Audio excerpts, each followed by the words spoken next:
Good morning, afternoon, evening, ladies and gentlemen, all around the world. We also wanted to say thank you for your presence here today. We also welcome you to the Gwangju Democracy Forum, and we also would like to say thank you for all the organizers that for holding this kind of forum and giving this such an honor opportunity for us, the YPA Youth Pyeongchang Peace Ambassador, to give some explanation and also discussion to talk about the democracy and also the role of youth in terms of democracy. And today, basically, we are the Pyeongchang Youth Peace Ambassador. We'll talking and discuss more about the democratization movements and civil society. And of course, we are talking about the role of the young generation. But before we start, I think it will be great if we are first want to talk to you and also explain you a bit about what is YPA. We are the Youth Pyeongchang Peace Ambassador. We are the top 10 winners of the Pyeongchang Youth Peace Challenge that virtually held on 7 February 2021 during the Pyeongchang Peace Forum. And then we are composed of the 10th youth teams that following 8 countries, which are Canada, Philippines, Malaysia, Indonesia, Sri Lanka, Pakistan, Tanzania, and South Korea. And during the activities during this forum, we would like to share the reflection on the key international agenda on peace building and democracy from the youth perspective, such as responsibility to protect, and UNSCR, and then also what is the ICC and ICJ in the context of the current democratization process in Asia. And we are especially talking about Myanmar, but of course it's beyond. And for the objectives of today's discussion, we are trying to promote the role of youth for democratization and peace building through learning about advocacy and engagement with the international agenda on youth peace builder. So without any further ado, let me introduce you to our presenters and discussants today. First, we have Seoyoung Lo, which will talking about the UN Security Council. And next, we have Istiak Hussein, which will talking about the UN International Criminal Court. And then next, we also have Imani, that she will talking about the International Court of Justice. Next, we also have Sundani, that she will talking and explain us a bit about UN Peacebuilding Commission. Next, we have also Seoyoung that she will talking and discuss about the responsibility to protect.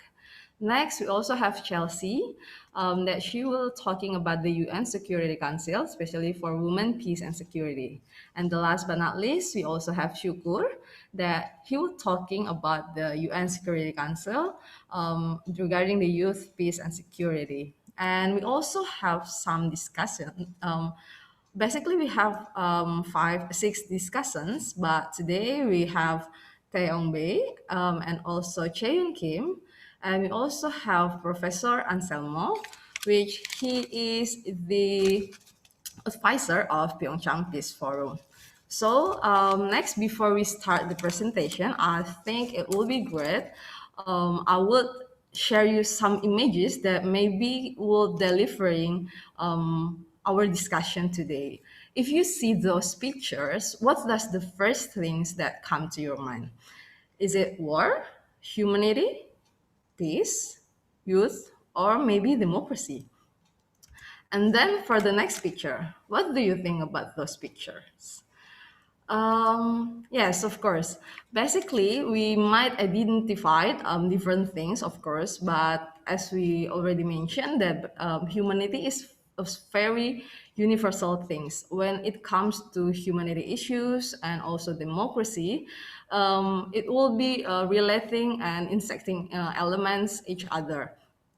And then that's why today we're going to talking more and deeply about the international agenda and how the participation of the youth and young generation will be in terms of democracy and also current situation in Asia and also beyond. I think this is some of the explanation for the beginning of our discussion today. And for all of you, if you have some question, you can using the chat box below to ask and to put your question there. And also, I think I will divide it our discussion today into three sections. First, there will be explanation and presentation from six of our presenters. And then next, the second session, we have also the explanation from our discussants. And we can close this discussion today with the Q&A session. So without any further ado, let's start to the first speakers. For the first explanation, we have Seoyoung that will talking about the UN Security Council. You have 7 minutes to explain your presentation, and the floor is yours. Okay, thank you, Chikita.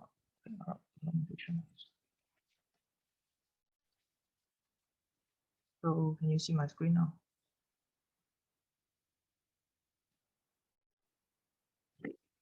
Good afternoon, everyone. I am Sean from Malaysia, and I would like to introduce to you the United Nations Security Council. UNSC is the major organ of United Nations that is solely responsible for maintaining international peace and security. It is capable of issuing binding resolutions which member states are obliged to comply to, and it consists of 15 members with 5 permanent members and 10 non-permanent members. It is worth noting that China is the incumbent president of UNSC since this March, while the 5 permanent members have veto power that allows them to block any resolution. We all know that Security Council's main responsibility is to maintain international peace and security. But how? So the UN Charter covered the functions and powers of UNSC under Chapter 5 and Chapter 7. The Council regulates armaments as stated in Chapter 5, Article 26. And under Chapter 7 of United Nations Charter, the Council investigates security threats and recommends resolutions for disputes, and also take action against aggressors.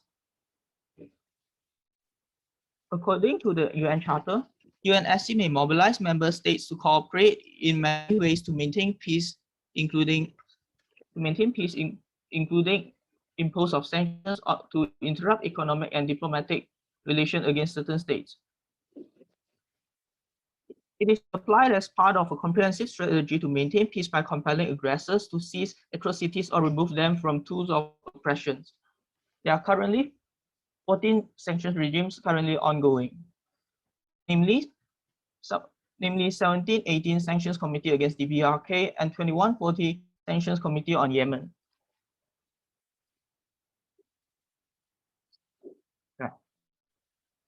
However, when the targeted state does not comply, UNSC may use heavier action, including the use of force if necessary. A relatively peaceful use of force in the form of peacekeeping operation is quite common. UN peacekeepers protect civilians, UN personnel, and also observe peace process in post-conflict area. There are currently 13 peacekeeping operations ongoing. For example, UN Interim Administration Mission in Kosovo and United Nations Mission for the Referendum in Western Sahara.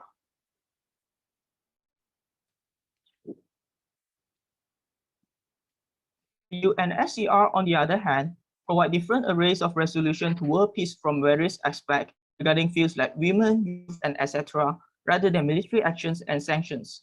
It is not directly related to It is not necessarily directly related to security issues, and these resolutions may or may not be compulsory for members to comply with. Some of the resolutions closely related to our teams are UNSCR 2250 and UNSCR 1325, which will be discussed later. And lastly, challenges to the UNSC.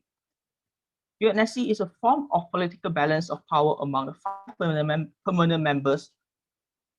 Therefore, resolutions are being easily vetoed and voted against. In a recent report from Reuters, stated that China, Russia, India, and Vietnam all suggested removal of reference to a coup and the threat to consider further action during the drafting of a UNSC statement on the situation of Myanmar. Political interests may affect the decision of each member state. Moreover, UNSC is a council for security.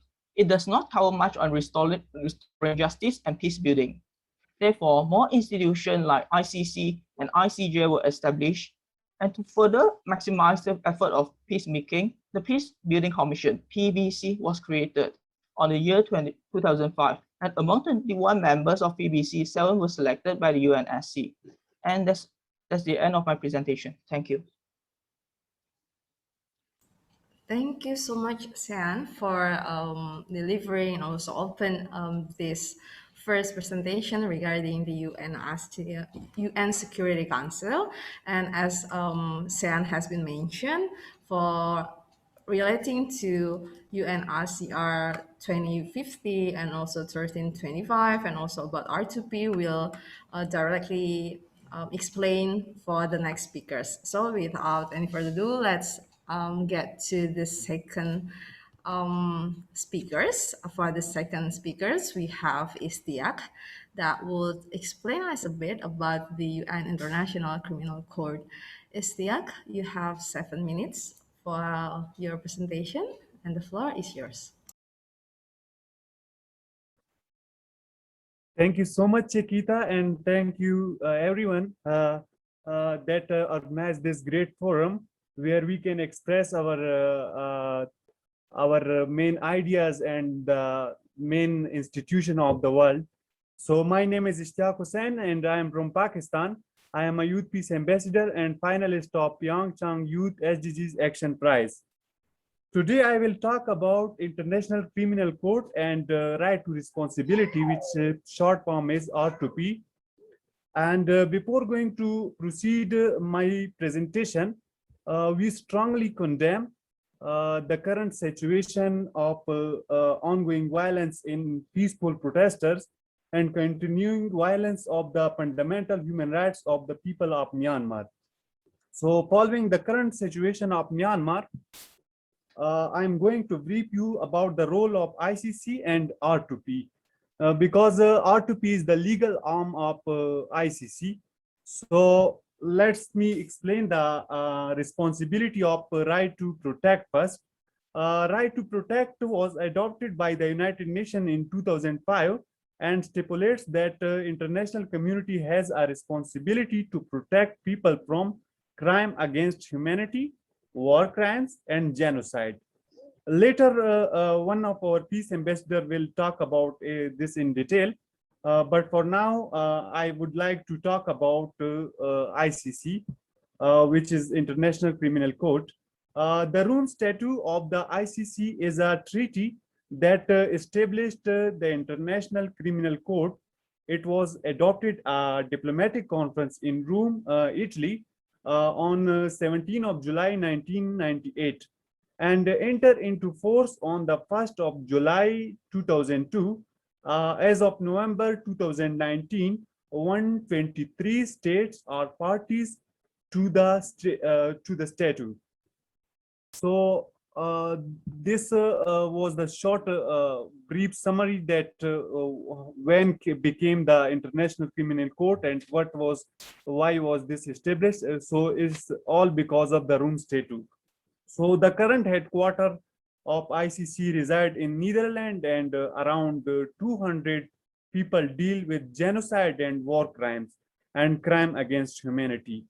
To date, ICC convicted and warrant has issued for Omar Asad al-Bashir in 2009, which was the former Sudanian president, and who was convicted by the International Criminal Court.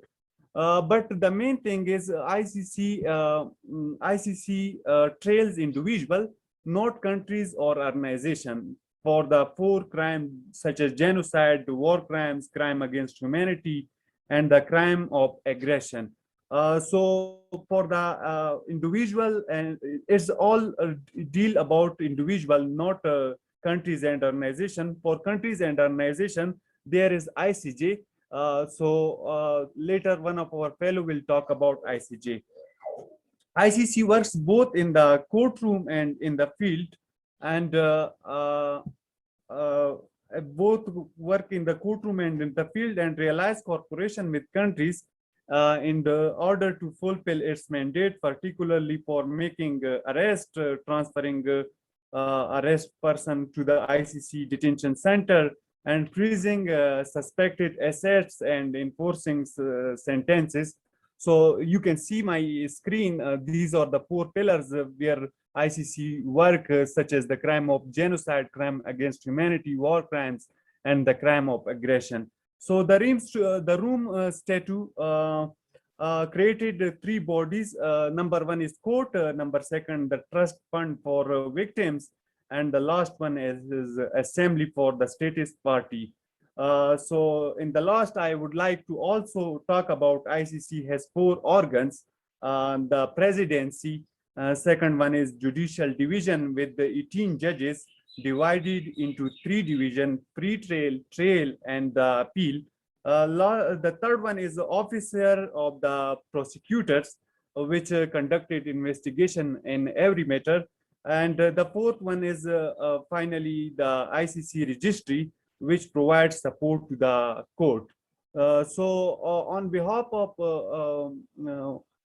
this forum, and on behalf of, as a young leader from Pakistan, I would like to request and demand to the ICC to bring accountable the military generals of Myanmar for the inhumanity and war crimes in Myanmar. So ICC insists all of the people accountable if they commit crime of genocide, war crime against humanity, and crime of aggression, thus helping and prevent such crime from happening again. We request to the ICC to accountable the military generals of Myanmar. This was my short presentation. I will also post 2 links about ICC in the chat, so you can read more about this. Thank you so much. This was my short presentation. Thank you so much, Istiak, for your really brief explanation regarding, and also linking the current situation in Myanmar and how it might be implementing the ICC. As already we might also know that there are some countries that haven't ratified also the Rome Statute, that it might be the country can be implementing how the human crimes that happen in their own country, and maybe we can discuss it further on the Q&A session, and also on the last session for the discussion. So we will keep it in mind, and just please for the participant, just put your question in the chat, and we will compile all the question and answer it on the last session. Thank you so much, Istiak, once again. And then for the next speakers, we have Sundani that will talking about the UN Peace Building Commission. Sundani, you have 7 minutes to explain your presentation, and the floor is yours.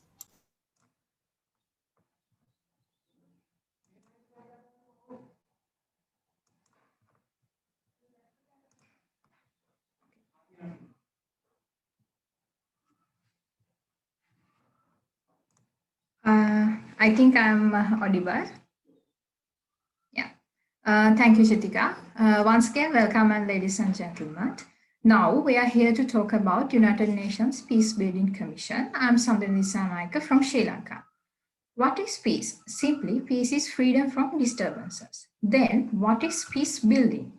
Is it another version of peace? Is that only end in conflict? Thus, peace building has meaning far more than that.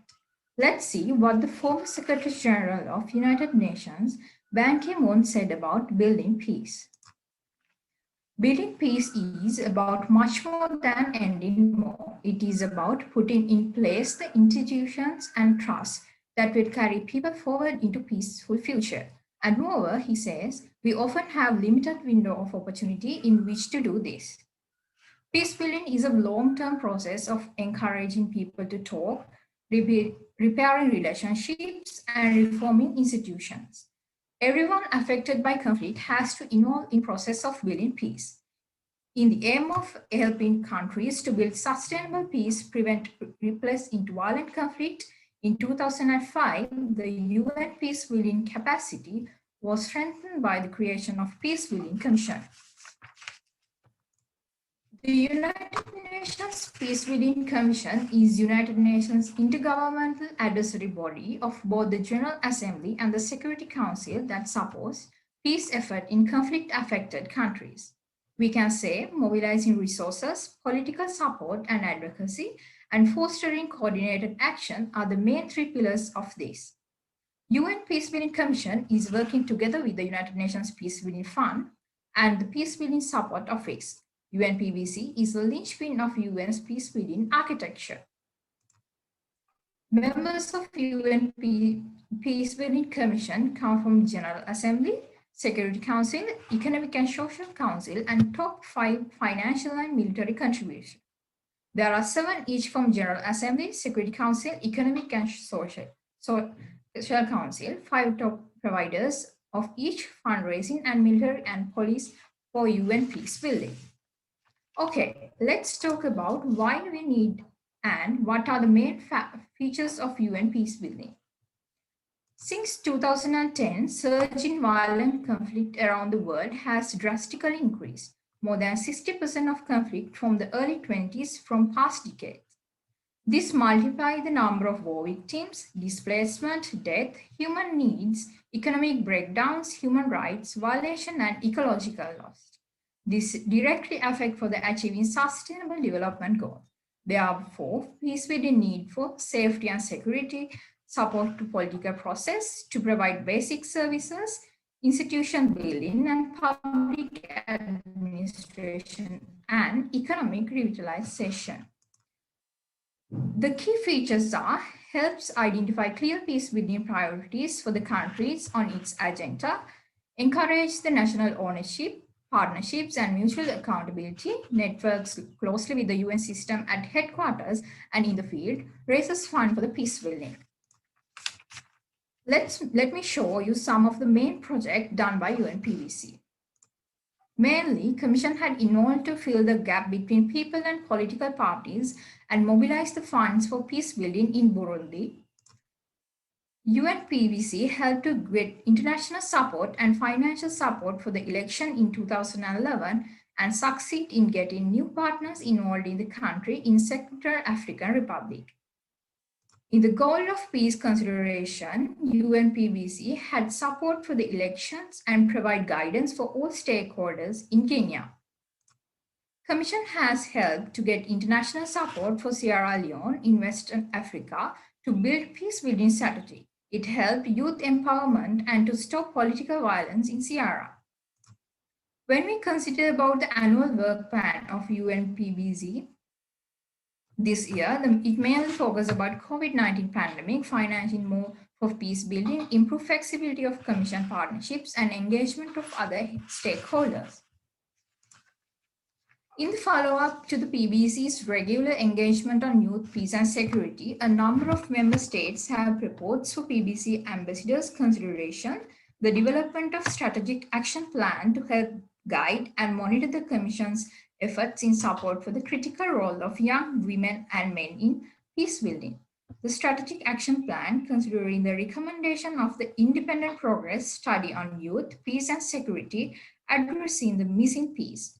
The main focus areas are support and advocates for greater youth engagement in peace building in countries and regions, provide advice to the Security Council, General Assembly, and ECOSOC concerning youth in peace building, promotes the role of youth in peace building, its bridging effort with the other UN bodies, promote the participation of youth in peace building with the partnerships with IFIs, regional and sub-regional organizations,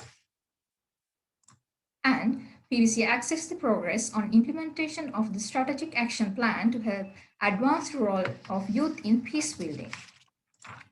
From that, we are at the end of this presentation. I would like to remind one meaningful quote for Albert Einstein about peace. Peace cannot be kept by force. It can only be achieved by understanding. Thank you everyone for listening.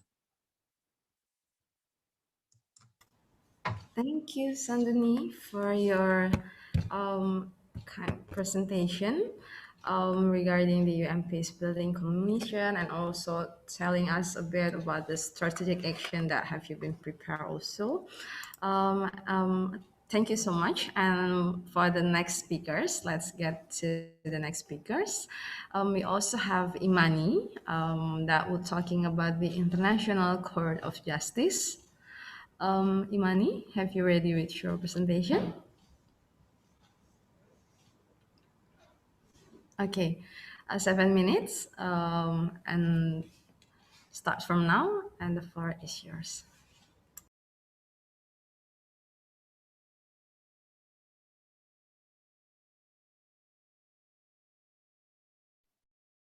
Thank you, Chikita. Can everybody see my screen?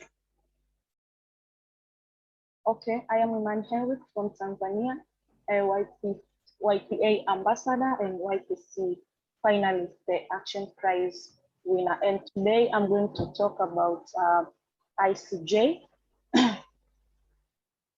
First of all, we have to know a short background about ICJ.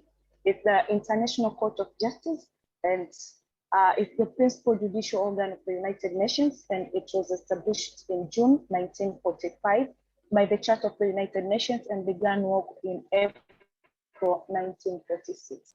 The seat of the court is in Peace Palace in the Hague, Netherlands, and is the only one of the 6 principal organs of the United Nations, which is out of New York or United States of America. ICJ has several roles, which are to settle in accordance with the international law, legal disputes submitted to it by states, and to give advisory opinion on legal questions referred to it by authorized United Nations organs and specialized agencies.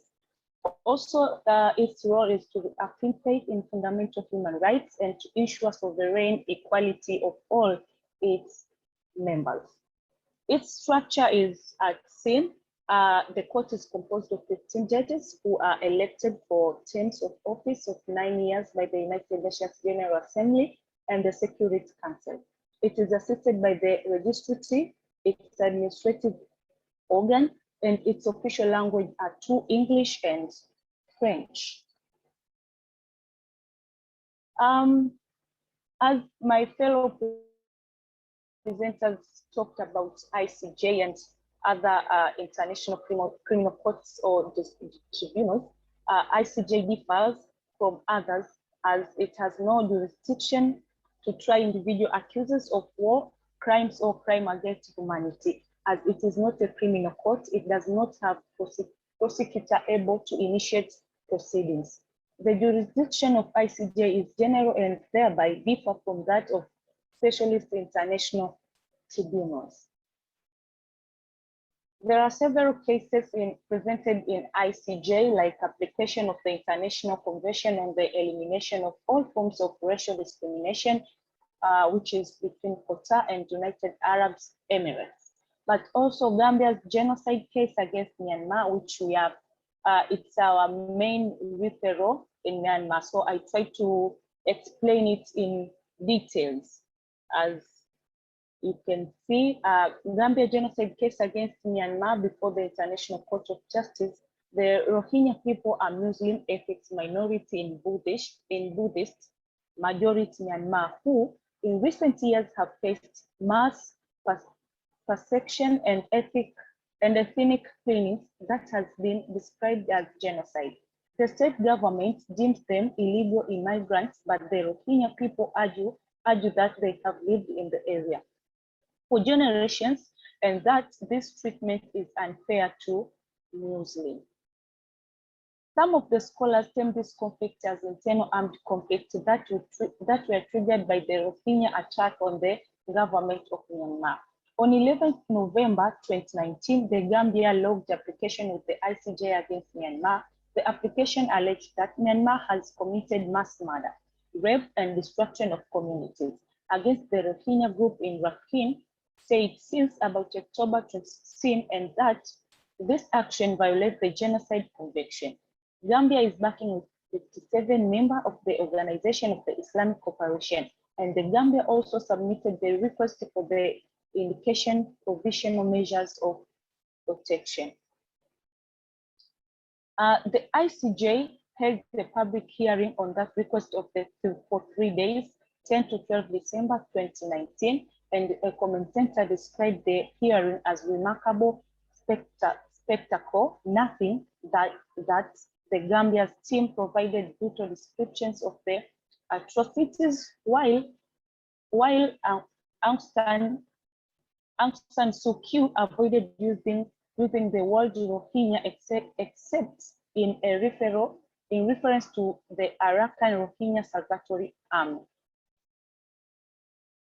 The court issued the procedural order on the same date, setting filing deadlines of 23rd July 2020 for the Gambian Memorial and 25th January 2021 for Myanmar Responsive Counter Memorial.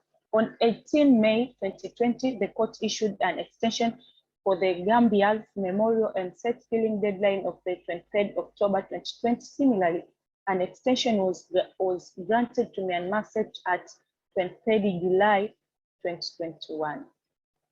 So that's the short history about the conflict on Myanmar and Gambia. As I have said, that ICJ is an international court. It does not meant to process the individual cases. So that's why the Gambia decided to join Myanmar to present the case to ICJ. Thank you, and that's the end of my presentation.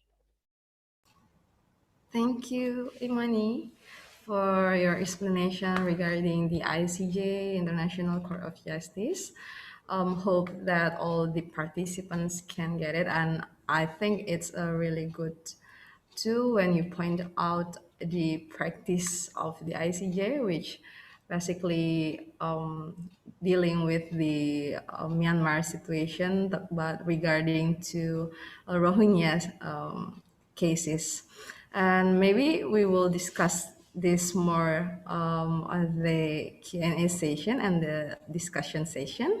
So for the next speakers, we have Seoyoung Lee to explain us about the responsibility to protect that basically has been mentioned also with I쉬티아크.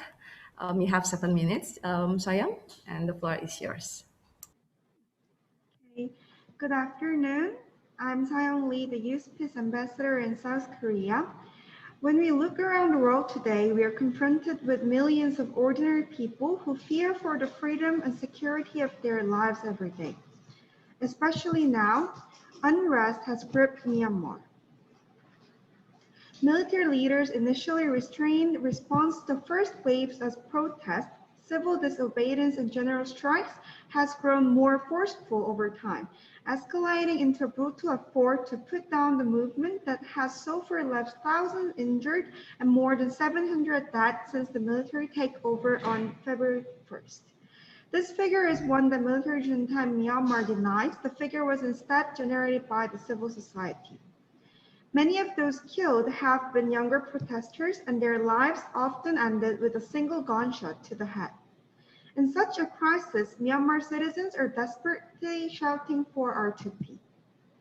R2p is an international norm that seeks to ensure that the international community never again fails to halt the mass atrocity crimes of genocide, war crimes, ethnic cleansing, and crimes against humanity. When a country fails to fulfill this responsibility to protection, it means that the international community can intervene in a humanitarian way, sidestepping its sovereignty. Responsibility to protect includes three elements of international responsibility: the responsibility to prevent, the responsibility to react, and the responsibility to rebuild. According to R2p, first, prevention is the single most important dimension. States have an obligation to intervene through peaceful means such as mediation and economic sanctions to protect civilians from atrocity crimes. And back to Myanmar. Thousands more protesters were carrying placards with R2p responsibility to protect messages. As young protesters continue to lead the resistance to military rule, they are calling on the international community to not just condemn what is happening in their country, but to act. From the start, the members of my generation, known as Generation Z, has been on the front line of the fight for democracy in Myanmar, both in that country and in the international community as well. Gen Z is the largest generation in the history of the world, with nearly 2.5 billion members born between 1996 and 2012. Due to the apparent absence of leaders such as politicians, civic activists, and religious people, Generation Z is leading this resistance movement in the way of the 21st century using social media that are familiar to them.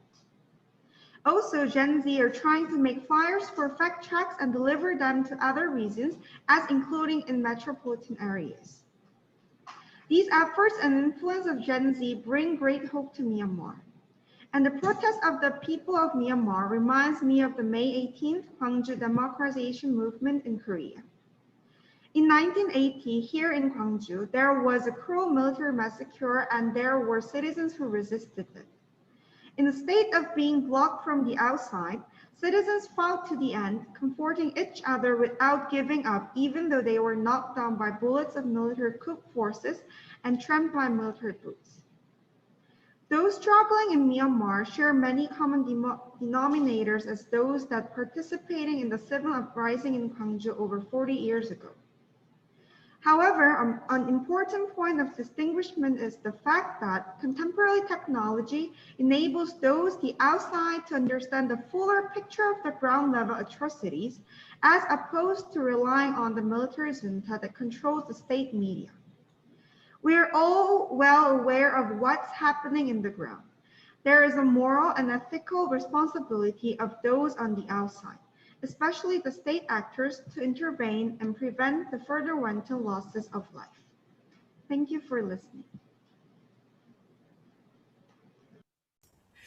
Thank you so much, Seoyoung, for a very short explanation, but really brief. And I think it's also relevant to the nowadays situation that currently happen in Myanmar. And you also mentioning how it's also how the Gen Z or the young generation have such a really great power to bring, like, reminding us for how the Gwangju democratization movement in Korea. And also maybe we also just a few days ago we also known that the UN General Assembly is also voting, make a voting, and also around 150 countries are agreed to include the R2p to be an annual agenda of UN General Assembly.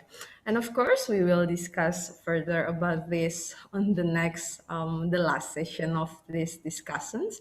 And also for the next speakers, let's jump to the next speakers. We have Chelsea that will talking about the UN Security Council's Resolution 1325 on women, peace, and security. Chelsea, have you ready with your presentation? Ready. Wait, I'm just setting things up. Yeah, you have 7 minutes. Yeah, we can see it clear. You have 7 minutes, and the floor is yours. Can you guys see it? Yeah. Okay. Hi, I'm Chelsea. I'm a journalist from the Philippines. And as a woman of color, I think it is important for us to talk about the United Nations Security Council Resolution 1325. It is a landmark resolution on women, peace, and security. So when I was in college, I had a photography class. And in one of those photography classes, we studied historical photos. And one of the historical photos that I studied personally was this photo. So it is a photo of 4 Korean comfort women after they were liberated in China. So if we look closely at the 3 photos, we can notice that all of the photos above had women in them. In fact, over the last decades, recent wars in former Yugoslavia, Rwanda, Nepal, and Afghanistan were marked by violence against women and girls. So according to a study by the United Nations, around 70% of non-combatant casualties were mostly women and children. In this way, the bodies of women and girls have become battlegrounds for aggressors to inflict violence upon. So for one, the second, we all know that there were comfort women during World War II. And then in the second photo, we all know about the Pinkville Massacre or the My Lai Massacre, where hundreds, if not thousands, of Vietnamese women and also men were murdered by the US Army. And then the last one shows the Rwandan refugee camp in Tanzania. And in this event, around 500,000 women were raped, and there were also murdered women. So why did the UNSCR 1325 come into fruition? So first, UNSCR 1325 come into fruition to address the systematic violence against women and girls in armed conflict areas. Second is to include women in decision-making, conflict resolution, and post-conflict reconstruction. So the Resolution 1325 addresses the impact of war on women and the importance of women's participation in conflict resolution, peace building, peacekeeping, and humanitarian response. The resolution also calls for special measures to protect women and girls from conflict-related sexual violence. Unraveling the UNSCR 1325. So it was adopted by 192 member states of the UN, and it also changed our roles as women, because from victims, we became active participants in peacemaking, peace building, and in negotiating conflict. So yeah, for the first time, a UN Security Council resolution does not only focus on ending conflict, but also on dealing with women.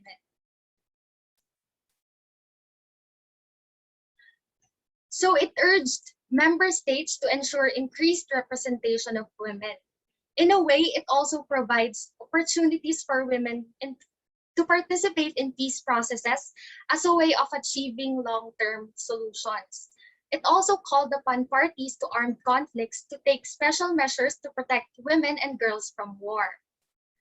So the third one is that it urged the UN Secretary General to appoint more women as special representatives and envoys to pursue good offices. So the inclusion of women in offices is not only a huge step in breaking the glass ceiling, but also in recognizing that women are more than capable in decision-making processes. It also called upon parties to adopt a gender perspective in all levels of mediation. So as we all know, decades after the drafting of the resolution, girls and women were continuously raped, assaulted, and murdered, especially in vulnerable areas. However, we cannot discredit UNSCR 1325 for allowing women to be at the center of negotiations around peace, which is how it should be. So for this to happen, leaders and ordinary citizens must recognize their responsibility to protect and promote women's voices. So as my last slide, I will quote Martin Luther King Jr., where he said that injustice anywhere is a threat to justice everywhere. That's why we have to protect and promote women's voices. And we also have to see into it that women are not just for beauty pageants, but we can also hold good offices, and we can also be leaders in our communities. Thank you. Thank you, Chelsea, for your explanation of the UNRCR on women, peace, and security. And for closing our presentation today, for the last but not least, we also have Shukur that will talking and share us about the UNRCR to 2250 regarding youth, peace, and security. You have 7 minutes, Yukur, and the floor is yours. Thank you so much, Chikita. So young people around the world face difficulties that are aggravated in conflict-affected regions. Beyond the young people's status as victims or perpetrators of violence, youth has been recognized throughout history for believing in utopias, changing paradigms, denouncing things they consider wrong, defending human rights, innovating and demanding the end of armed conflicts and wars. At 1.8 billion, today's young generation is the largest the world has ever known. Ensuring their active participation in issues of peace and security is a demographic and democratic imperative. It is also a way of preventing their marginalization and engagement in armed conflict. Both their present contribution and their potential for the future must be valued and recognized as a vital element in building sustainable peace and also for countering violent extremism. Here, I'm honored to present you our topic for the last presentation, which is United Nations Security Council Resolution 2250 on youth, peace, and security. I'm also honored to be presenting today with my team on behalf of Pyeongchang Youth Peace Ambassadors. I'm sending you the warmest greetings from Turkmenistan. My name is Shukurgeldi. I'm the leader of United Nations Preventive Diplomacy Ambassadors for Central Asia and the focal point of YPeer Youth Network Turkmenistan. So throughout our presentation today, there will be 3 questions that we will answer regarding the Security Council resolution on youth, peace, and security. The first question is when? When was this resolution adopted? By whom? The second question is why? Why was this resolution adopted? Do we even need it? In what terms is it is useful for us? And the third question is how young people can be engaged in regards with this resolution and implement peace building actions. So young people play an important and positive role in the maintenance and promotion of international peace and security. This is what Resolution 2250 recognizes. I would be very grateful if our great moderator Chikita also could share some links in the chat box so you could observe this resolution by yourself too. So let's get started with our first question and the answer to it, which is when. With the quote that I just mentioned recently, there are more young people today, as we're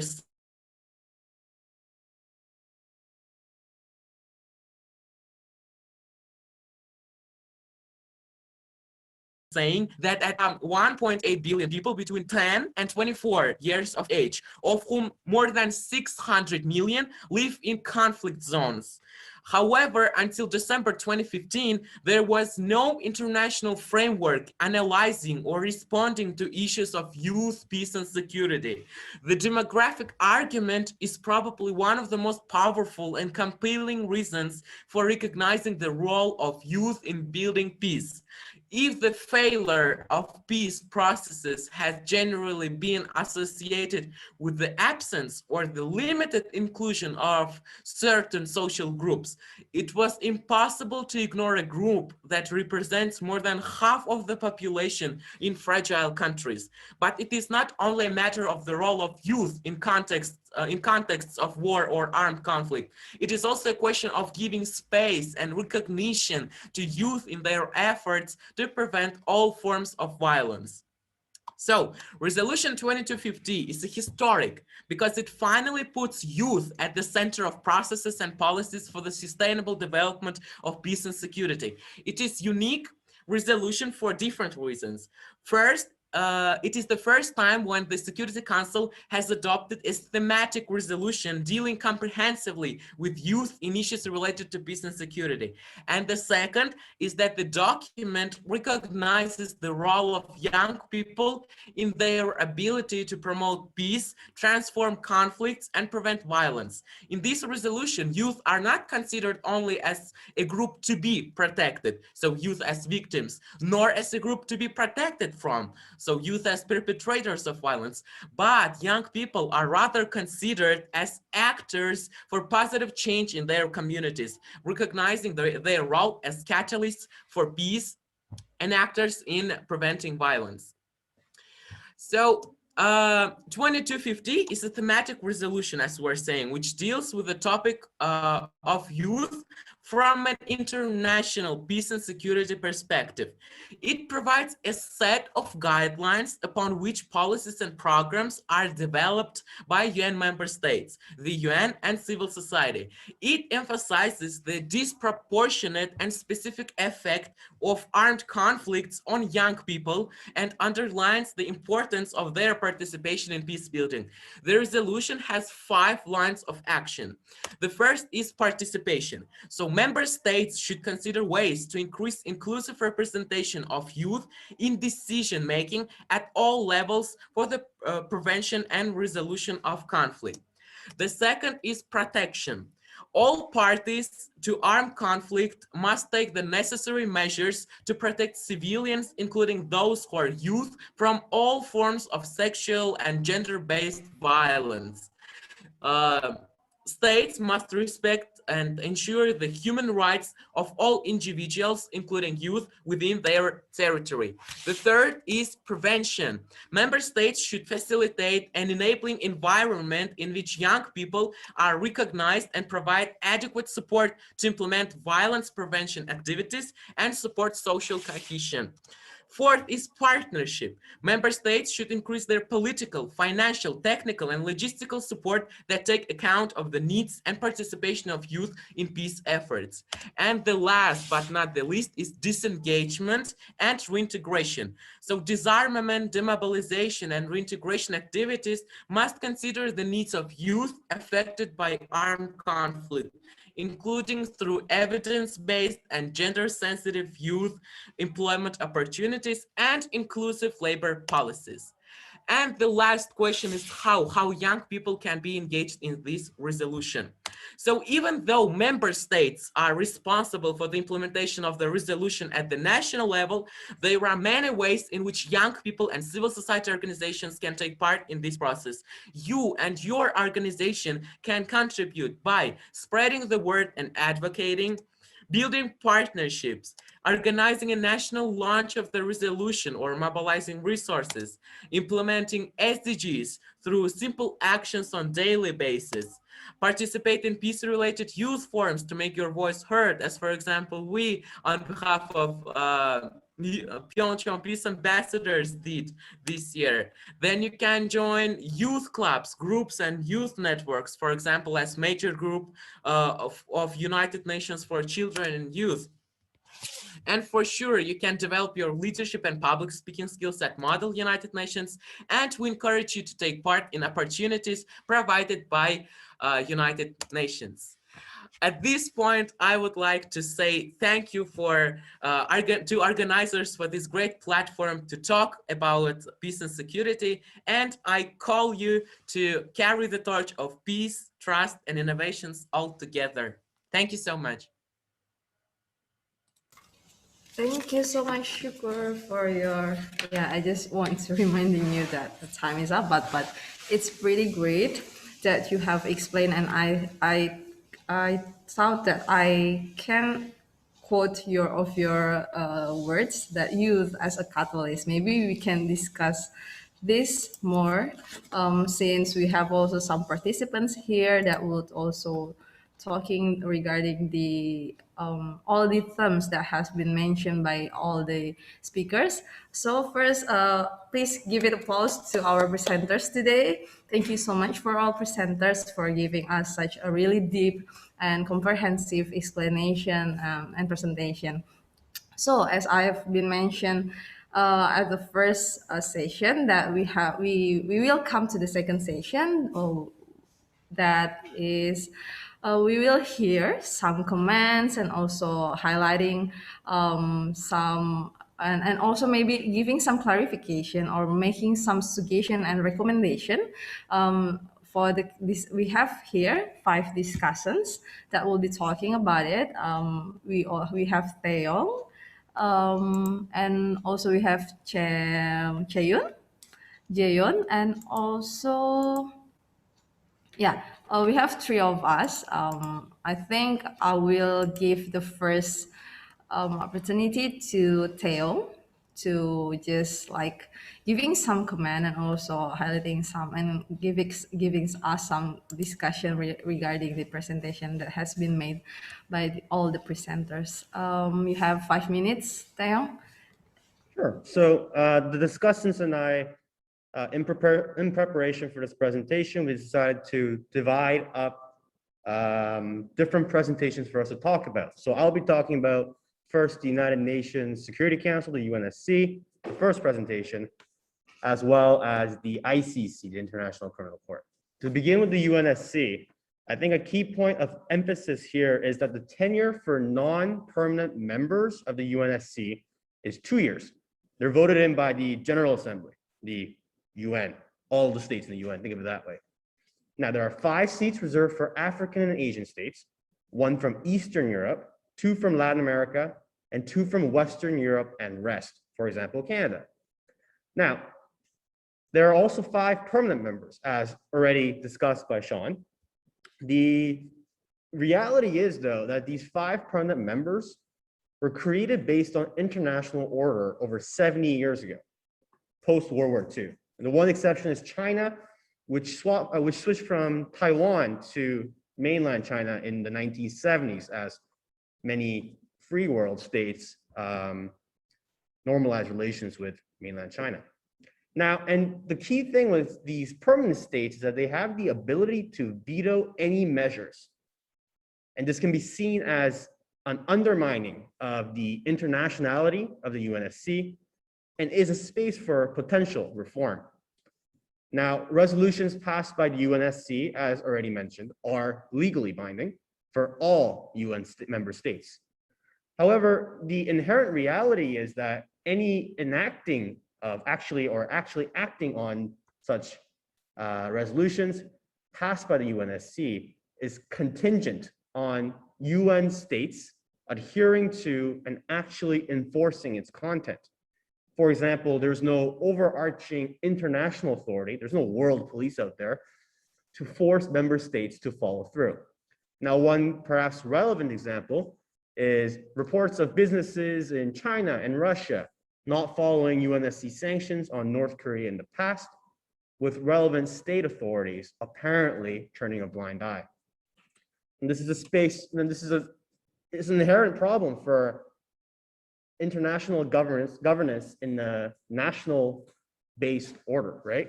So the potential role for civil societies, I think, is holding states accountable when the states themselves do not follow through on their legal obligations, right?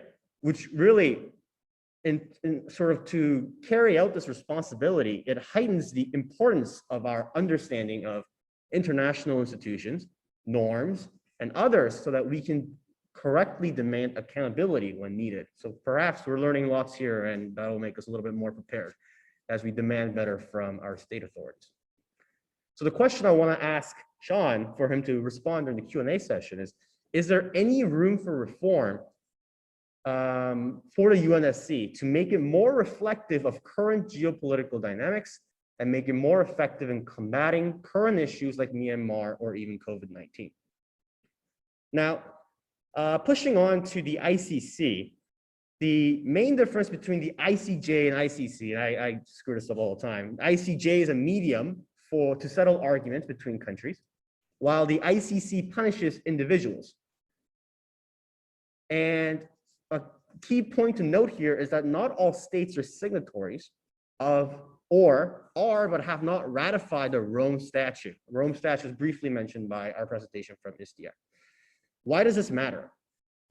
Well, only crimes committed, number one, within member states' territory, member states of the Rome Statute. Number two, nationals of member states. Or three, special cases referred by the UNSC can be investigated and prosecuted by the ICC. Meaning states like the US, China, India, Russia, Indonesia, Myanmar are out of the ICC scope. Some of the critiques may be valid from these countries that decided not to join, others may not be. There are some talks about the lack of proper checks and balances in the ICC, which are mechanisms to ensure that there are, I suppose, a truly fair process in any trials or prosecutions carried out by the ICC. So the question I want to ask the presenter of the ICC is, how might the ICC become strengthened as an institution so that it can be effectively used to trial individuals in as many situations as possible? And that will be all for me, and Seoyoung will be carrying on from here. Okay, thank you so much for criticizing actually about the presentation of I쉬티아크 and also regarding the ICC and UNSC. And without any further ado, I think I will give the next to Seoyoung Kim first. So I think the speakers can prepare. You might want to answer and also giving some notes of the question from Seoyoung. Okay, Seoyoung Kim, have you ready for your comment? Yes. Okay, from now. My name is Seoyoung Kim from South Korea, and first of all, I would like to thank all of your efforts that you have made as YPA ambassadors today in this forum. I would like to discuss about presentation 3 and 4. First, about presentation 3, I would like to discuss the key features of UNPBC that Sundani mentioned before, especially the role of UNPBC helping the countries to construct relationship between them and also between various countries in United Nations, such as committees in United Nations, such as UN Security Council, General Assembly, or ECOSOC. I thought it is one of the most important features of UNPBC because it can contribute to prevent the inherent problem of bureaucratic system. Like bureaucracy is one of the basic system in running political organizations, not only within the single nation state, but also between nations in different regions.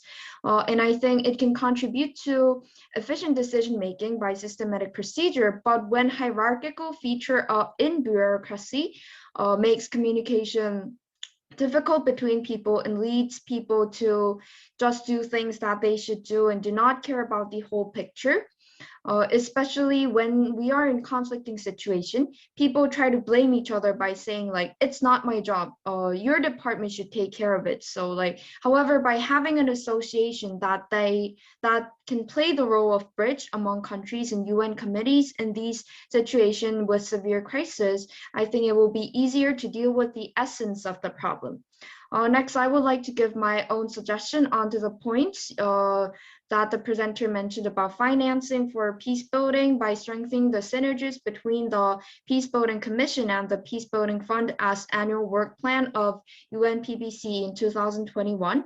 However, I thought it could be kind of unrealistic for international organizations to play the role of appropriate financing aid, because governments which are in conflicting situations are usually facing the corruption of political or business elites. So then how can we be sure that the fund raised by UNPBC can be actually used for peace building or democracy in each country? So like, for example, during the Cold War or post-Cold War period, a lot of physical and financial aid was provided by international society and affluent Western countries for democratization. However, in reality, most of the dictators were using them for their own profits. So like, it's my personal opinion, but I think having an appropriate monitoring system on fund usage is very important. So we should also care about the situation after financing, not just focusing on the financing itself.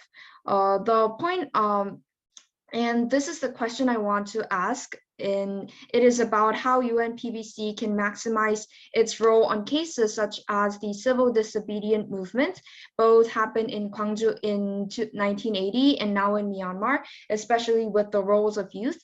I think youth is one of the core generation that can contribute to more active or even radical movements toward democracy, as they are not reluctant to change and are more likely to be exposed to a wide range of information through social media from all around the world. And you pointed out that PBC can promote the role of youth in peace building efforts through several specific ways.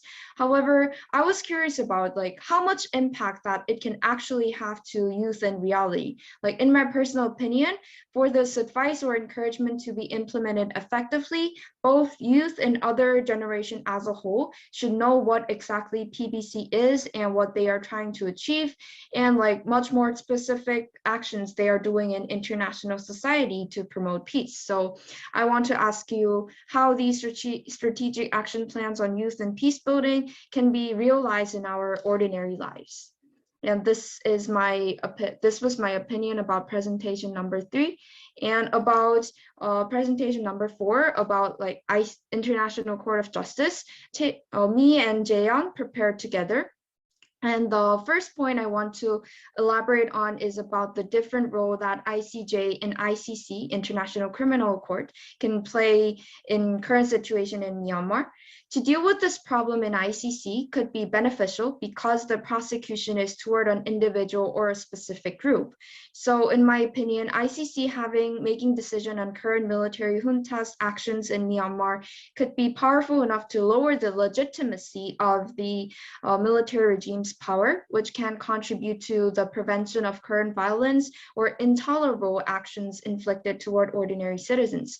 However, like I think it also has some limitations because it is very difficult for an individual to be sent to ICC court at first, because showing up in the trial directly means the end of the certain regime and arrest of the leader of the government. So, however, when we look at the current situation in Myanmar, I think this process will inevitably take a very long time. Even though many countries in the international society are focusing on Myanmar's situation, military regime are not showing like little willingness to step back. So, however, trial in ICJ is more likely to be done easily when we look at the empirical data in the past. Also, the experience that Myanmar military junta have already been accused of Rohingya massacre problem could have a special impact, because it means that the same problem is still existing, even though ICJ has ordered the government to take care of the relevant human rights issues. Plus, I think dictatorship, military regime, and coup in Myanmar is not the short-term problem, only limited in this specific regime or a specific leader. This has been serious problem for a long time through history in Myanmar. So dealing this problem in the level of nation state, not only individual, could also be the important point. And next, Jayan will continue on this presentation. Thank you. Thank you, Jaeyoung, and I'll give it the last question to Jaeyoung. I think you can just highlighting some issues that have been mentioned by the presenters and also giving some comment on it. 5 minutes, Jaeyoung, the floor is yours. Okay, I will continue on talking about the number 4 ICJ. And then I will pass it on to Mingyong. And if she can speak right now, because I heard that her internet connection is not quite well right now. So if she can, so then afterwards I will continue on talking about presentation number 7. So first I will continue on talking about the International Court of Justice. So about the comment, I would like to comment that as the presenter has mentioned, the ICJ is a court for the purpose of settling legal disputes or of giving advisory opinions on legal questions by the UN. And because ICJ is a court in order to build peace and is an organization made by the UN, the court is very different from regular court, such as ICC, as Chang mentioned. So we can think of the major differences into 2 things. So I thought that one is that the ICJ can accuse the country, but not the individual itself. And the other one is that the ICJ cannot enforce any kind of direct punishment. And I would like to focus on the latter difference.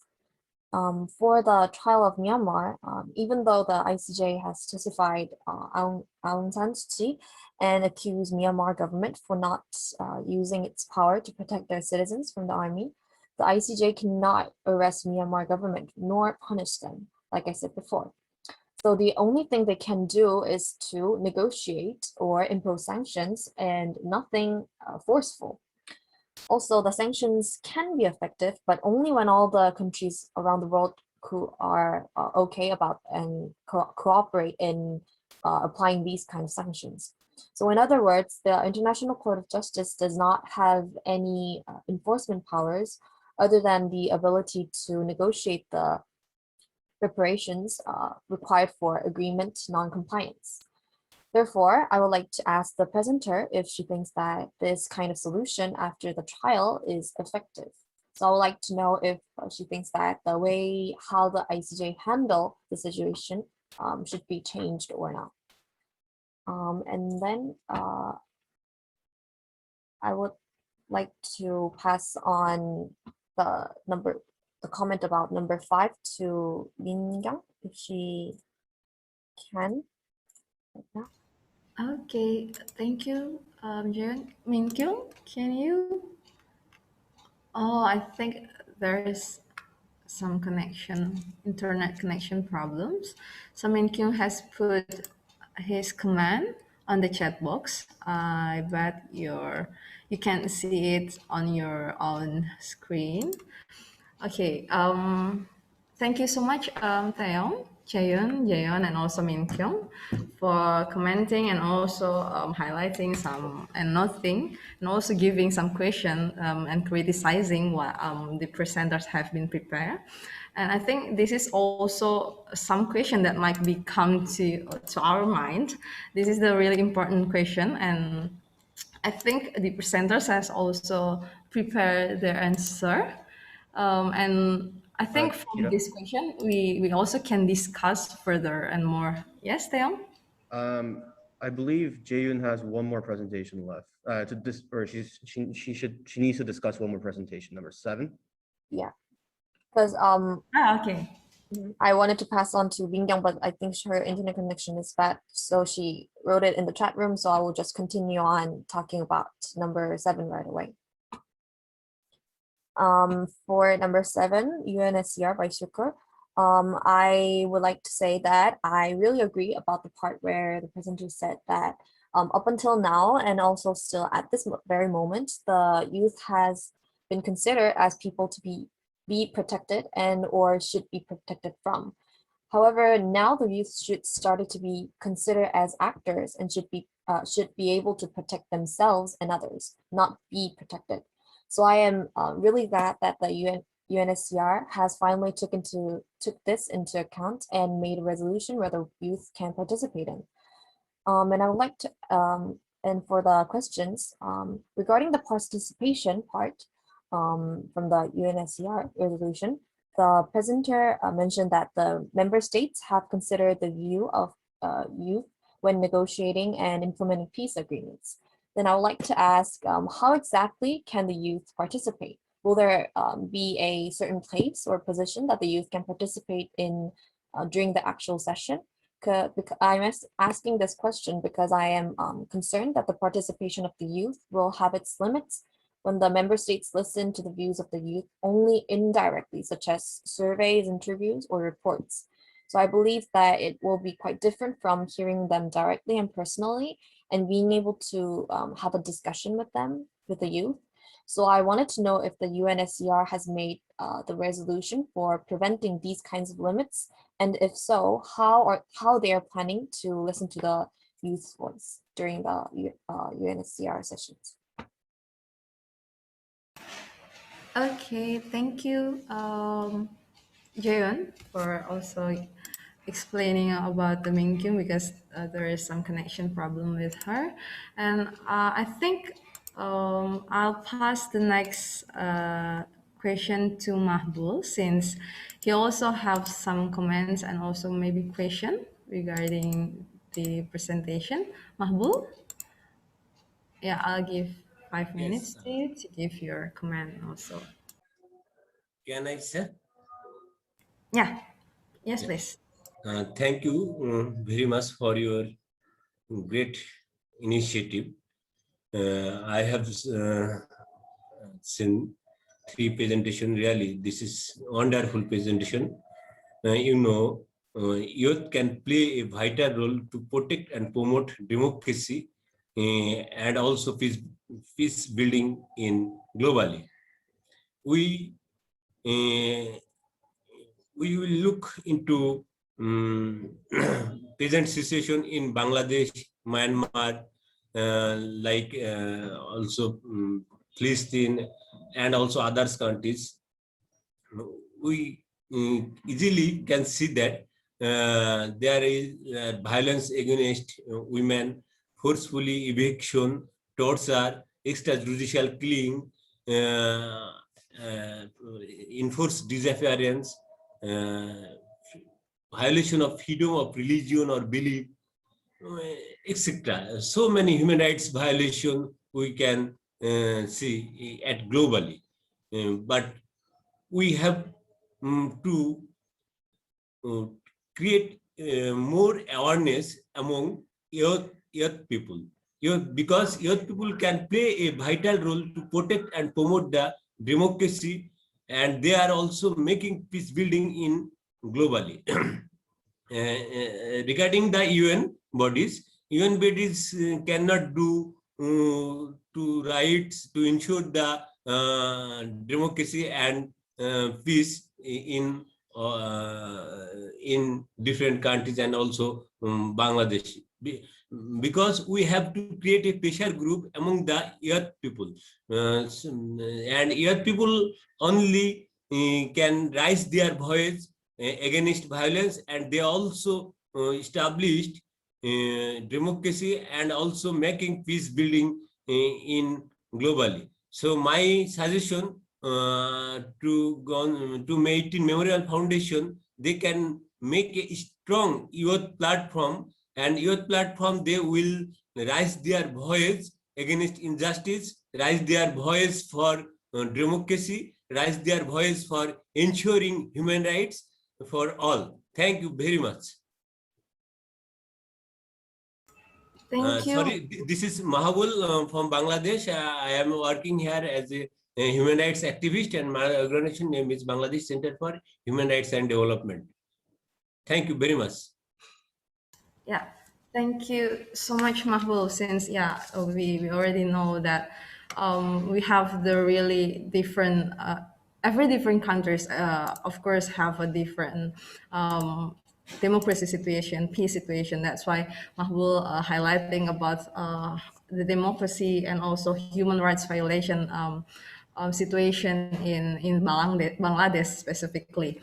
Maybe this question might be go to Shukur, since Shukur is also mentioning about the youth, the role of youth regarding the UNSCR.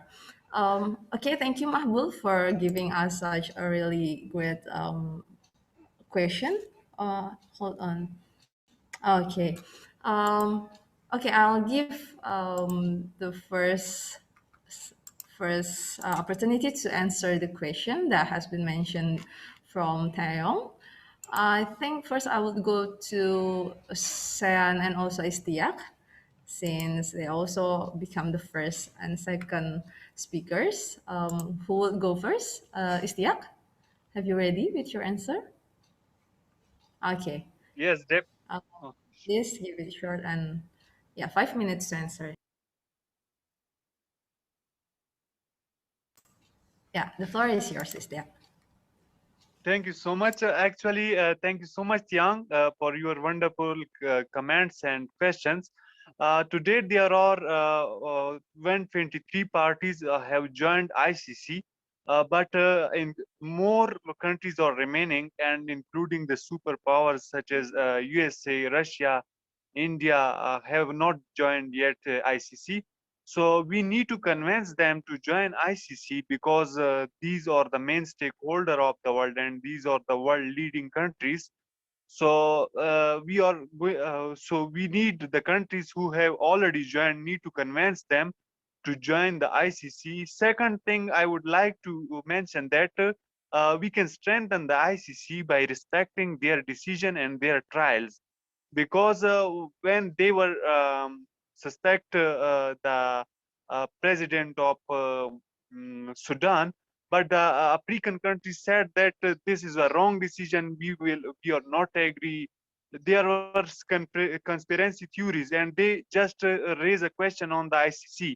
So we need to respect all the things that are related to ICC because we are the part of the ICC. We need to respect them, and we have signed the Rome Statute, so we can strengthen the ICC decision by the respecting their trials and their procedures.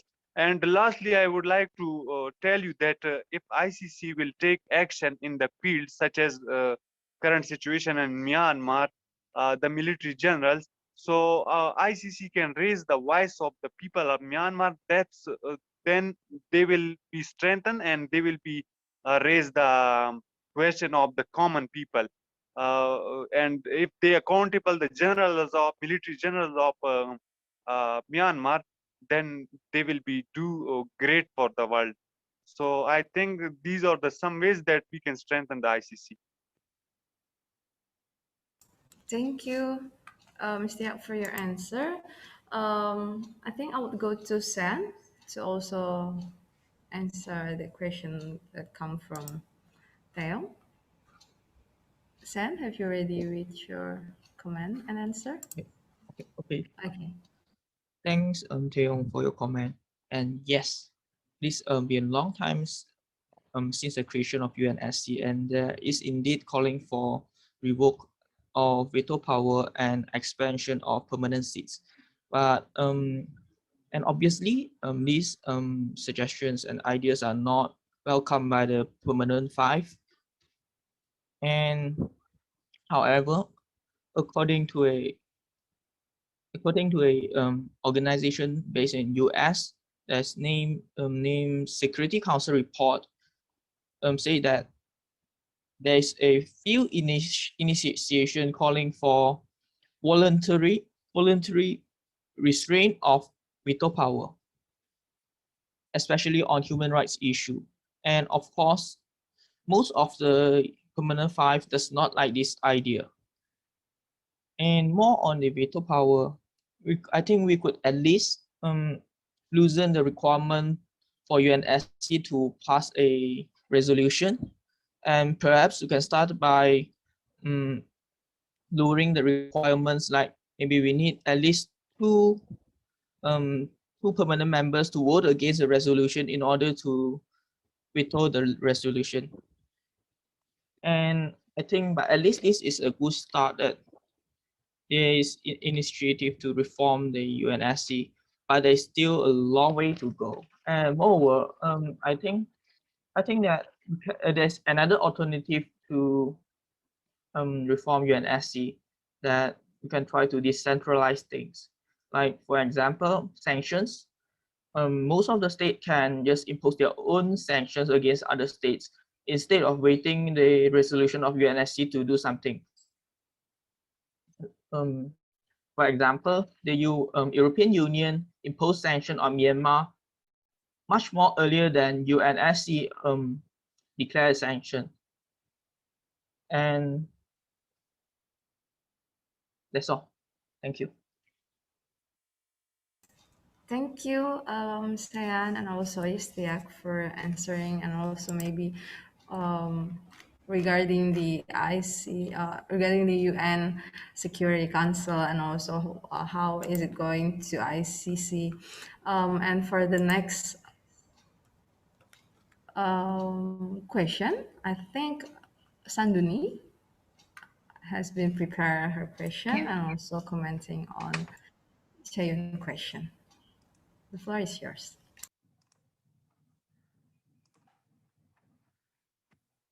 Okay, I think you can see the screen.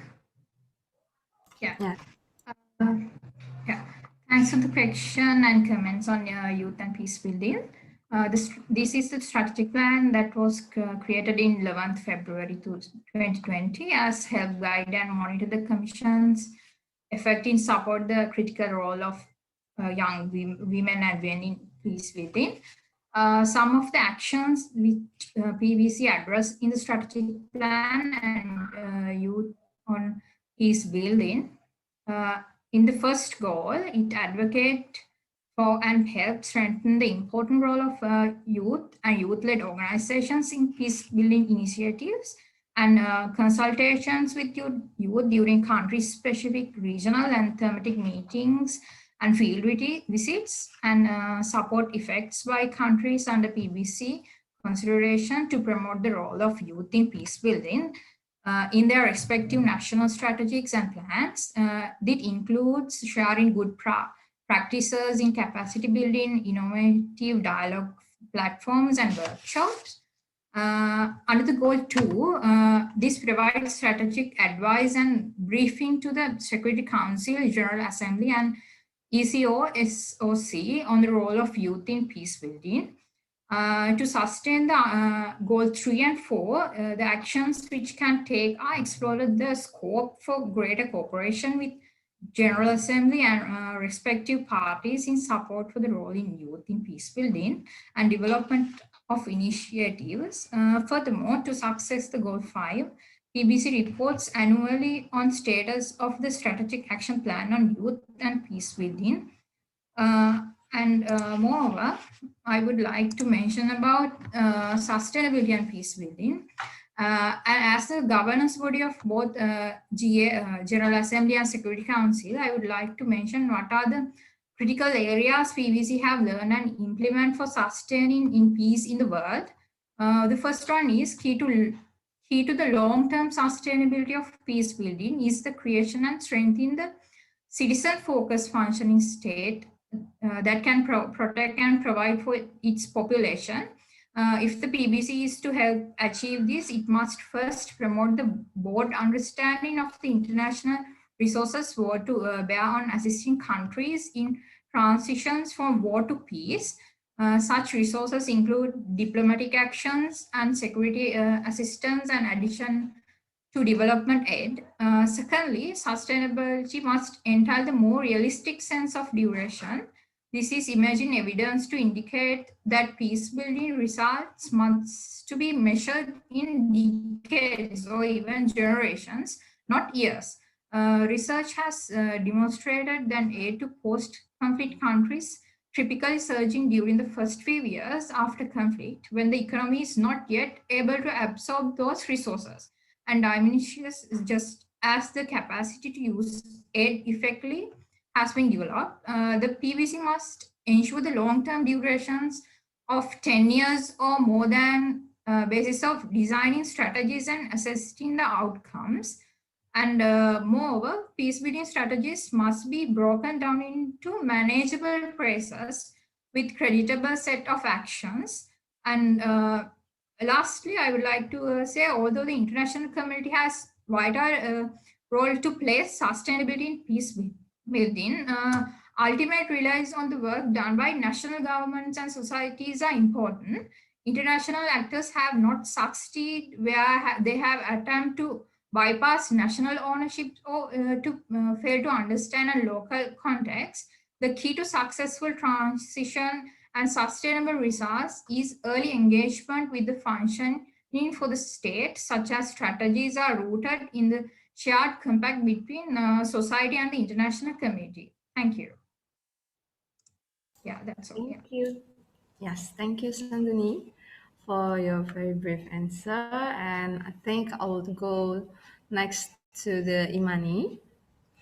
There is a question from Jayon that mentioning about ICJ, and do you think it's kind of solution since after the trial effective, or it should be changed? Imani, have you ready with your answer? Yes. Thank you so much, Jayon, for your very nice question. First of all, I would like to say it's very true that the ICJ has no direct power to enforce its orders to the nations or states that they had to judge or that have been presented the cases before the court. So I think that power isn't enough because if you see that the case is presented before the ICJ means that the thing has become to a very critical, it's huge, or it's in a very crucial situation. So I think ICJ should be given the more power to enforce its judgment to the states. But also I think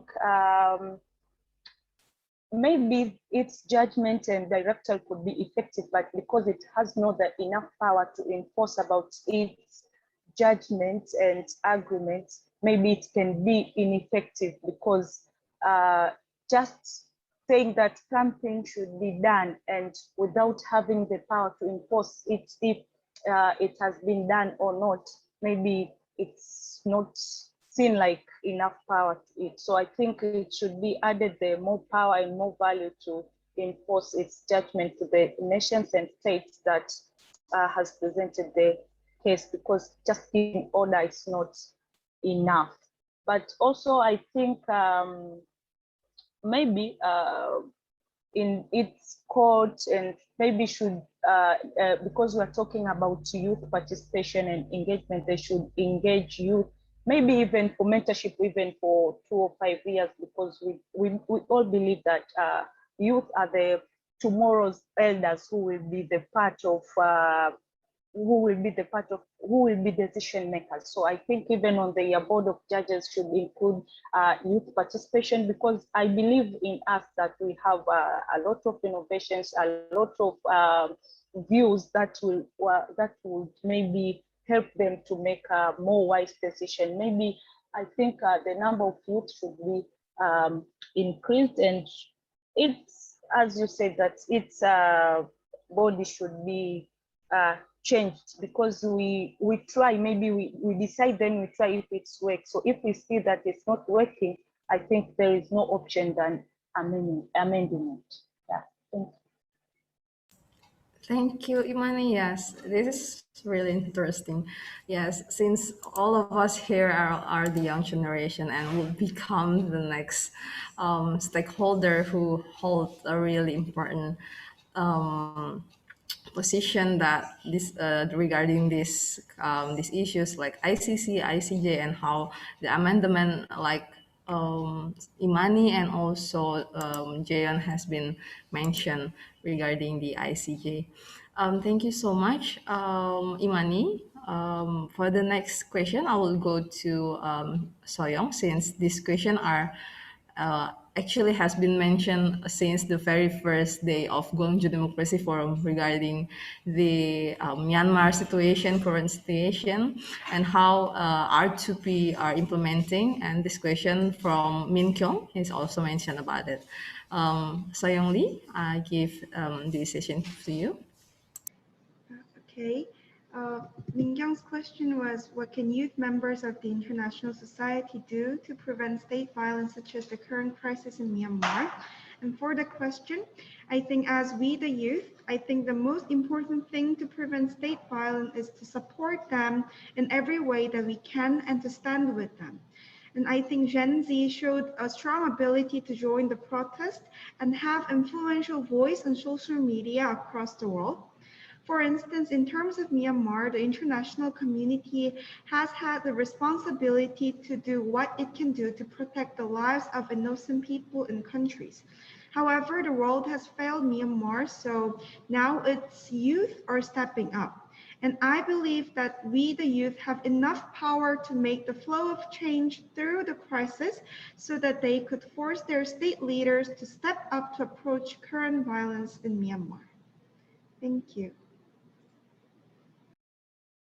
Yes, very brief and short, but it's kind of reminding us, all of us here, to also stand for Myanmar, and as the young generation, what can we do to also, of course, supporting all of the good practices. And also, since today it's still a really hard situation in Myanmar, as we already know, we can't get in contact. It's really bad situation there, and maybe Prof. Lee, Mr. Lee will give a remarkable explanation on the last session later. And then for the next, thank you so much, Seoyoung, for your answer. And I think for the next question, I will go to Shukur. Shukur, you have mentioning a lot about the youth participation, and also there are some questions from Jeon, and also like sorry, I forgot, Mahbul has been said also, mentioned about the Bangladesh situation regarding the human rights violation, and also how the role of youth can be spread around the world, not only on, and how to strengthen the youth participation regarding these issues. Shukur, I'll give the floor to you. Thank you so much, Chikita, and I also would like to thank Jeon for these great questions. So I received two questions, which are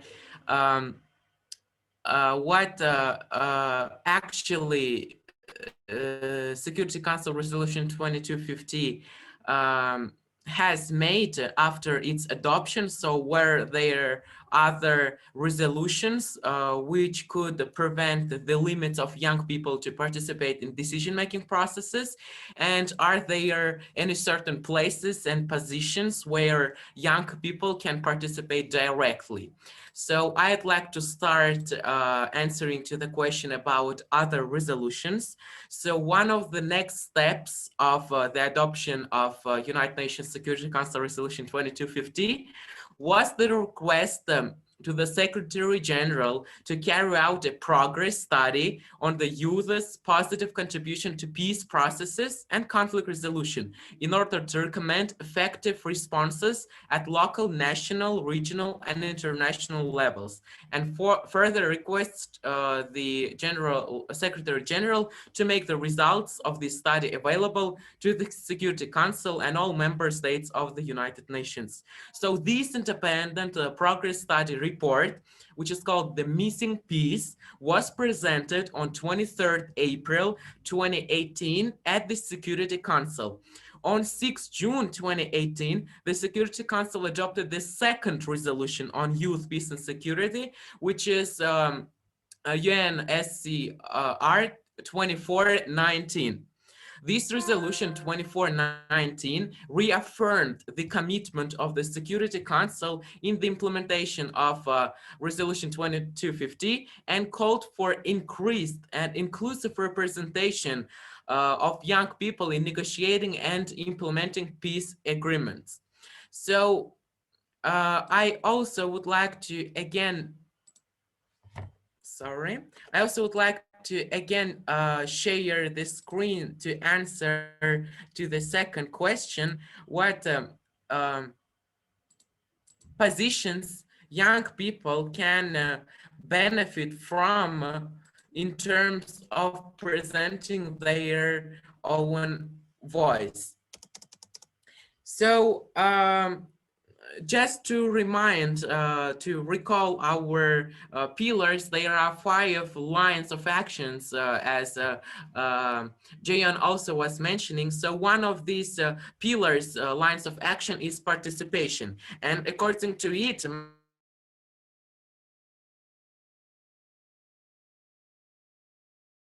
member states' opinion, right? So I came up with several positions where young people can present their voices directly to express their opinion, insights, and to share their ideas. So one of these positions is that there are SDG ambassadors in each member state of the United Nations. So I'm also happy now to be sharing opportunities to you that you can benefit from. Starting from this day, you can observe them in your country, specifically to your region. So you can search on your United Nations website dedicated specifically to your country, and to get acquainted with the program of SDG national ambassadors to your country. There are generally there are more than 17, only 17 ambassadors, and sometimes several people can be engaged in several SDGs and be advocating for them. So this is the first position where young people can work collaboratively as with government, and for sure with the international organizations as the United Nations, to implement peace building actions. The second is that there is a program as United Nations delegates to countries. So UN delegate to South Korea, to Bangladesh, and etc. I will recommend you to also search for this program. As far as I know, it is not present in all countries of UN member states, but still this is very inclusive platform for you to work with your local authorities and NGOs on the issues of peace and security. The third program, which is more global and is dedicated to the international arena, is 17 SDG ambassadors for United Nations Envoy on Youth, Ms. Jayatma Vikramanayake. So Ms. Vikramanayake every year is launching a program for young people from all around the planet to apply for this position. And I encourage you to look up for the program of this year, since the launch for 2021 has not been started yet. So you can also not become not only the national SDG ambassador, but the global one among 17 young enthusiasts from this planet. Fourth position and platform that I would like to recommend to you is to participate in forums dedicated to peace and security. Here I would like to give you 3 examples to our dear participants. So today we are all speaking on behalf of Pyeongchang Peace Forum ambassadors. This is the forum that has been organizing since 2018, and this year there was, for the first time in the history, Youth Peace Challenge, where young people from all over 70 countries of the world has applied in different sections. So we reflected on the issues of peace and security from different perspectives. As creativity, there was a competition to make video, audio, art works, also essay, public statements. So for sure, today I'm also thanking Gwangju Democracy Forum for creating this platform, now live stream, because we're actually expressing our opinion right now directly, right? We're brainstorming, we're talking, we're criticizing each other, and that's how the best solutions are being born. And also another opportunity that you can apply for is that this year there is a Generation Equality Forum going on. The first part of this forum was started in the first part of 2021 in Mexico, and the second part will be starting in several days in Paris, in France. So this forum is fully dedicated to gender equality and how to eliminate gender-based violence. So it is also very crucial to our topic of peace and security. There is a deadline until 31st of May, where you can submit your short video on the topic of peace and gender equality and win some great prizes. And the last, for sure, for our international audience, I could share personal experience that I had a brilliant chance to be the graduate of Academy of Preventive Diplomacy, the logo of which you can see here. So I was the part of United Nations Regional Center for Preventive Diplomacy in Central Asia, and this is also was the great course at the end of which we as graduates had the chance to speak with the ministers of foreign affairs of 6 countries, so 5 Central Asian countries and Afghanistan, where we expressed our message and solutions on how we can promote peace regionally and globally. I guess I have answered your question. Thank you so much for it. Thank you. Yes, thank you so much, Shukur, for your very brief answer, and thank you so much all, and for giving the closing statement and the whole session today as and giving a remarkable closing statement. I'll give the floor to Mr. Professor Lee.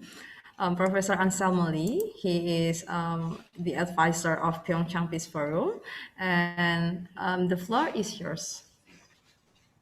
Okay, good morning, good afternoon. So my name is Anselmo Lee. I'm, as you know, advisor to Pyeongchang Peace Forum. At the same time, it's a Gwangju Democracy Forum. That's why I always combine democracy and Pyeongchang, which are the 2 important issues for my life, and it's part of my mission. Since we are going to have a closing session very soon, my intervention will be very brief. First, we did a case study about Myanmar, especially taking into account all the existing global norms and institutions, whether they are relevant, effective enough. What can we do as a youth? That was the first task. I think I want to congratulate you all for taking a lot of effort and presenting all your ideas. So as a follow-up to your discussion, I want to suggest maybe you can collect some proposals, recommendations. The first to Gwangju Democracy Forum, which are going to adopt later today, but I think subject to amendment within 1 week, so that you can make a concrete suggestion out of your discussion. And this can be also presented to the UN. As Sukuru said, UN, the last year's 75th anniversary, now it's an ongoing global dialogue, the youth-oriented and youth-led initiative. So I think your idea, we can also present in the name of YPA to UN directly. And lastly, I want to ask you to go deeper. The issue of democracy, peace building, youth is very complex, especially democracy and youth. Democracy and peace building. For instance, look at what's happening now, Israel-Palestine, even more complicated than Myanmar, And look at the position of US government and China, very different depending on issue. That means a lot of geopolitics, not only the international norms, So we need to learn more about geopolitics, and then international, of course, international law and existing mechanisms. So I think I urge you to go deeper into the various issues so that we can have a better understanding, all different issues. Hopefully you can play the more effective role addressing some of the global issues through this YPA. So once again, thank you, and then congratulations. Hope to see you soon again. We can continue. All right, thank you, bye, see you. Thank you, Professor Lee, for thank you so much. Yeah, thank you, Professor Lee. He has to leave quickly, because since Mr. Lee is also part of the organizer of Gwangju Democracy Forum. And thank you so much, everyone, for a very informative and also deep information. And also we would like to say thank you to all presenters and also discussants that have been sharing their idea and also sharing about the specific issues regarding the democracy and also human rights and also peace, specifically peace and the role of youth regarding that issues. I think to close this session, we will have some group photos. Since we have already know what's recently happened in Myanmar, and the photo session is guiding us to give 3 fingers and to giving our endorsement for Myanmar situation, specifically as a youth peace builder, right? Okay, I'll counting 1, 2, 3. Please turn on your camera. Okay, 1, 2, 3. Okay, I think we left Mahbul here. Mahbul, could you please turn on your photo? Once again, 1, 2, 3. Okay, thank you so much, everyone, for a very glad presentation, and I hope that and we would like to also say thank you for Gwangju Democracy Forum, for all the organizers that has been held this really important forum for us, especially for the young generation to be speak up and show their participation to build a democracy and also peace situation. Thank you so much all. Yeah, I think it's enough for today. Thank you, and please give it applause for all of us. Thank you once again. Yeah, we have to attend the next closing session of Gwangju Democracy Forum at 4 KST. Bye-bye, everyone. Bye, Yeah, guys. but I think Bye-bye. Take care. Bye. For being great moderator. Goodbye. Bye bye.